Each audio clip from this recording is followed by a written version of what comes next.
بسم اللہ الرحمن الرحیم نحمده ونصلی علی رسولہ الکریم والحمد للہ رب العالمین۔ باب فضل سنن الراتبۃ مع الفرائض وبیان اقلها واکملها وما بینہما۔ فرائض کے ساتھ سنن موقدہ کی فضیلت، اس کے کم سے کم اور اکمل اور درمیانی صورت کا بیان۔ اس میں سنت موقدہ کے بارے میں بتایا جائے گا کہ سنت موقدہ کتنی ہے اور ان کی کتنی زیادہ فضیلت ہے۔ عن ام المؤمنین ام حبیبہ رملہ بنت ابی سفیان رضی اللہ عنہما قالت سمعت رسول اللہ صلی اللہ علیہ وسلم یقول ما من عبد مسلم يصلي لله تعالى كل يوم 12 ركعة تطوعا غير فريضة إلا بنى الله تعالى له بيتا في الجنة أو إلا بني له بيت في الجنة۔ حضرت ام المؤمنین ام حبیبہ رملہ بنت ابی سفیان رضی اللہ عنہما روایت نقل کرتی ہیں کہ میں نے آپ صلی اللہ علیہ وآلہ وسلم کو ارشاد فرماتے ہوئے سنا، جو مسلمان بندہ اللہ تعالیٰ کے لیے فرض نمازوں کے علاوہ روزانہ 12 رکعتیں نفل پڑھتا ہے تو اللہ جل شانہ اس کے لیے جنت میں گھر بنا دیتے ہیں، یا یہ فرمایا اس کے لیے جنت میں گھر بنا دیا جاتا ہے۔ مسلم نے اس کو روایت کیا۔ اس حدیث مبارک میں روزانہ 12 رکعتیں نفل پڑھنے کی فضیلت بیان کی گئی، تو اس سے 12 رکعتیں سنت موقدہ مراد ہیں، جس کی تفصیل یہ ہے کہ فجر میں فرض سے پہلے 2 رکعت اور ظہر میں فرض سے پہلے 4 رکعت اور فرض کے بعد 2 رکعت۔ عصر میں کوئی سنت موقدہ نہیں ہے، اور مغرب میں فرض کے بعد 2 رکعت، عشاء میں فرض کے بعد 2 رکعت، تو یہ مجموعہ 12 رکعات کا ہوا۔ تو اس کے اہتمام کرنے پر اس حدیث میں جنت میں گھر کا وعدہ کیا گیا۔ اس حدیث کی جو راویہ ہیں ان کا نام رملہ اور ام حبیبہ ان کی کنیت ہے۔ ان کے والد کا نام ابو سفیان اور والدہ کا نام صفیہ بنت العاص تھا، جو حضرت عثمان رضی اللہ عنہ کی حقیقی پھوپھی تھی۔ حضرت ام حبیبہ رضی اللہ عنہا آپ صلی اللہ علیہ وآلہ وسلم کی بعثت سے 17 سال پہلے پیدا ہوئیں، اور ان کا پہلا نکاح عبداللہ بن جہش سے ہوا، اور یہ اپنے شوہر کے ساتھ ہی مسلمان ہو گئیں۔ پھر حبشہ کی طرف ہجرت کی، مگر شوہر حبشہ جا کر عیسائی ہو گئے، تو اسی میں ان کا انتقال ہوا۔ پھر آپ صلی اللہ علیہ وآلہ وسلم سے دوسرا نکاح ہوا۔ نجاشی نے خود نکاح پڑھایا اور مہر بھی خود ہی ادا کیا۔ اس وقت ان کی عمر 36 یا 37 سال تھی۔ حدیث پر بہت اہتمام سے عمل کرتی تھی اور دوسروں کے بھی تاکید فرماتی۔ ان کے وفات کے بارے میں آتا ہے کہ اپنے بھائی حضرت امیر معاویہ رضی اللہ عنہ کے زمانہ خلافت میں یعنی 44 ہجری میں ان کا انتقال ہوا، اور مدینہ میں ہی یہ مدفون ہوئے۔ اس وقت ان کی عمر 73 سال تھی۔ وفات کے وقت انہوں نے حضرت عائشہ رضی اللہ عنہا اور حضرت ام سلمہ رضی اللہ عنہا کو بلایا اور کہا کہ مجھ کو معاف کر دینا۔ حضرت عائشہ رضی اللہ عنہا فرماتی ہیں کہ میں نے کہا معاف کر دیا، تو بولی تم نے تو مجھ کو خوش کیا، خدا تم کو خوش کر دے۔ ان سے تقریباً 25 احادیث مروی ہیں۔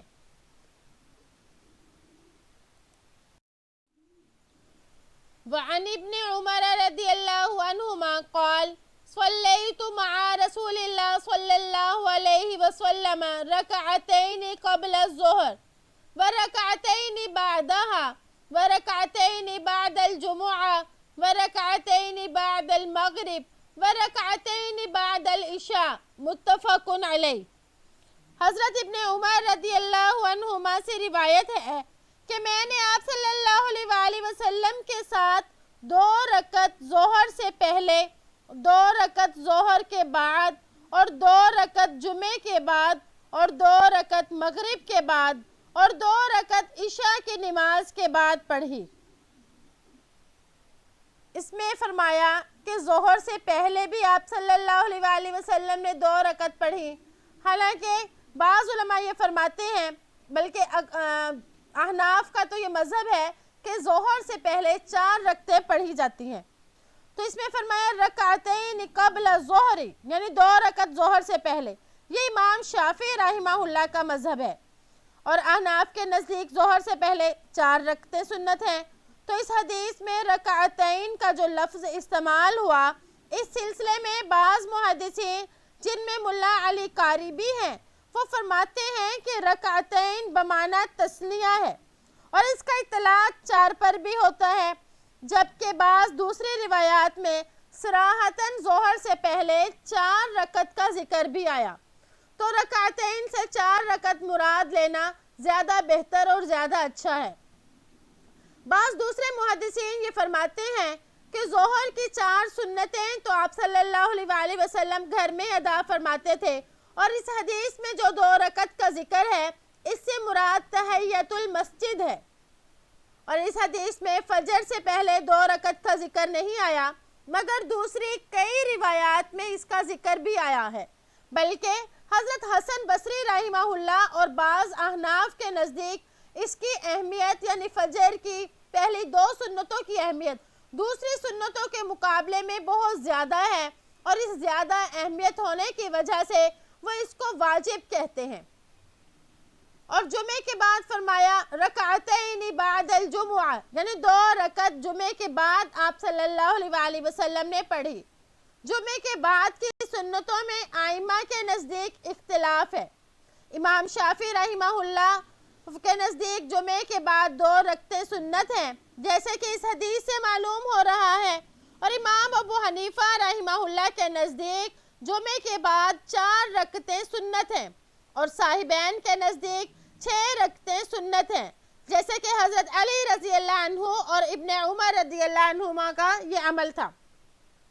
اگر جمعے کے بعد 6 رکعت پڑھ لی جائے تو سب کی احادیث پر عمل ہو جائے گا، یعنی جس میں 2 کا ذکر آتا ہے ان پر بھی، جن میں 4 کا ذکر آتا ہے ان پر بھی۔ اسی وجہ سے بعض لوگوں نے اسی پر فتویٰ دیا، اور مشائخ کا عمل 6 رکعتوں پر رہا ہے۔ انور شاہ کشمیری صاحب رحمہ اللہ فرماتے ہیں کہ پہلے 2 رکعتیں پھر 4 رکعتیں پڑھنا بہتر ہے، تاکہ سب پر ہی عمل ہو جائے۔ وعن عبداللہ بن مغفل رضی اللہ عنہ قال قال رسول اللہ صلی اللہ علیہ وسلم بین کل اذانین صلاۃ بین کل اذانین صلاۃ بین کل اذانین صلاۃ قال فی الثالثہ لمن شاء متفق علیہ۔ المراد بالاذانین الاذان والاقامت۔ حضرت عبداللہ بن مغفل رضی اللہ عنہ سے روایت ہے کہ آپ صلی اللہ علیہ وآلہ وسلم نے ارشاد فرمایا، ہر 2 اذانوں کے درمیان نماز ہے، ہر 2 اذانوں کے درمیان نماز ہے، ہر 2 اذانوں کے درمیان نماز ہے۔ تیسری مرتبہ میں آپ نے ارشاد فرمایا، جو پڑھنا چاہے۔ 2 اذانوں سے مراد اذان اور تکبیر ہے۔ بین کل اذانین صلاۃ، یعنی 2 اذانوں کے درمیان میں نماز ہے۔ تو علامہ نووی رحمہ اللہ فرماتے ہیں کہ اذانوں سے مراد اذان اور تکبیر ہے، یعنی اذان اور تکبیر کے درمیانی وقفے میں 2 رکعت نماز پڑھنا مستحب ہے، اور یہ نماز غیر راتبہ یعنی مستحب ہے۔ مگر فجر کی اذان کے بعد اور مغرب کی اذان کے بعد احناف کے نزدیک کوئی نفل نماز نہیں، بلکہ اس کے بعد جماعت ہی کروائی جائے گی۔ باب تاکیدی رکعتی سنت صبح، یعنی صبح کی 2 رکعت سنت کی تاکید کا بیان۔ عن عائشہ رضی اللہ عنہا ان النبی صلی اللہ علیہ وسلم کان لا يدع 4 قبل الظہر ورکعتین قبل الغداء، رواہ البخاری۔ حضرت عائشہ رضی اللہ عنہ سے روایت ہے کہ نبی کریم صلی اللہ علیہ وآلہ وسلم ظہر سے پہلے کی 4 رکعتیں اور صبح سے پہلے کی 2 رکعتیں نہیں چھوڑتے تھے۔ غدا یعنی صبح سے مراد فجر کی نماز ہے۔ فرمایا کہ آپ صلی اللہ علیہ وآلہ وسلم 4 رکعتیں ظہر سے پہلے کی اور آپ صلی اللہ علیہ وآلہ وسلم ان کو کبھی نہیں چھوڑتے تھے۔ اس سے ایک طرف تو احناف کے مذہب کی تائید ہوتی ہے کہ ظہر سے پہلے 2 نہیں بلکہ 4 رکعتیں جو ہیں یہ سنت موقدہ ہیں، اور دوسرا یہ معلوم ہوا کہ یہ 4 رکعتیں سنت موقدہ ہی ہیں، اسی وجہ سے آپ صلی اللہ علیہ وآلہ وسلم ان پر مداومت فرماتے تھے۔ پھر فرمایا رکعتین قبل الغدات، یعنی 2 رکعتیں فجر سے پہلے کی بھی نہیں چھوڑتے تھے۔ فجر کی سنتوں کے بارے میں متعدد احادیث میں تاکید آئی ہے، اسی وجہ سے علماء فرماتے ہیں کہ سنتوں میں سے سب سے زیادہ موقت یہی 2 سنتیں ہیں، حتیٰ کہ حضرت حسن بصری اور بعض حنفیہ کے نزدیک فجر کی پہلی 2 سنتیں واجب ہیں۔ وَأَنْهَا قَالَتْ لَمْ يَكُنِ النَّبِيُّ صَلَّى اللَّهُ عَلَيْهِ وَسَلَّمَ عَلَى شَيْءٍ مِّنَ النَّوَافِلِ أَشَدَّ تَعَاهُدًا مِّنْهُ عَلَى رَكْعَتَيِ الْفَجْرِ متفق علیہ۔ انہی سے یعنی حضرت عائشہ رضی اللہ عنہ سے روایت ہے کہ نبی کریم صلی اللہ علیہ وآلہ وسلم فجر کی 2 رکعتوں کا جتنا خیال رکھتے تھے اتنا کسی اور نفلی نماز کا خیال نہیں رکھتے تھے، یعنی فجر کی 2 رکعتوں کا سب سے زیادہ اہتمام فرماتے، سب سے زیادہ خیال رکھتے۔ علامہ قطب الدین فرماتے ہیں کہ فجر کی سنتیں اتنی زیادہ اہم ہیں کہ آپ صلی اللہ علیہ وآلہ وسلم کسی بھی حال میں، خواہ سفر میں ہو یا حضر میں، اس کو پڑھنے کا اہتمام کرتے، کسی بھی حال میں اس کو چھوڑتے نہیں تھے۔ اسی وجہ سے فقہا فرماتے ہیں کہ بغیر عذر کے فجر کی سنتوں کو بیٹھ کر پڑھنا بھی درست نہیں، یعنی فجر کی سنتیں کھڑی ہو کر ہی پڑھی جائیں اور ان پر دوام ہی کیا جائے۔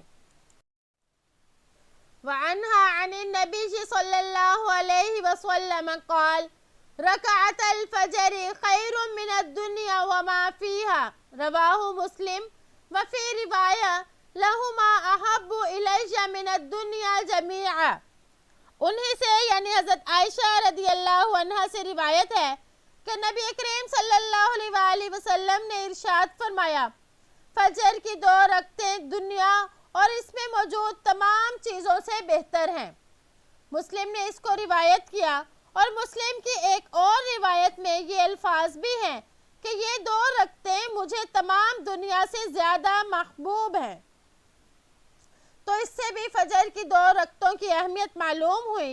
فرمایا خیر من الدنیا وما فیہا، یعنی اس دنیا میں جو کچھ ہے سب سے بہتر فجر کی 2 رکعتیں ہیں۔ مطلب یہ ہوا کہ یہ دنیا اور دنیا میں جتنی بھی چیزیں ہیں سبھی اللہ کے راستے میں اگر خرچ کر دی جائیں تب بھی فجر کی سنتیں اس سے افضل ہوں گی۔ سنت موقدہ میں سے جیسے کہ آپ کو پہلے بتایا سب سے زیادہ تاکید والی سنتیں یہ فجر کی پہلی 2 سنت ہیں۔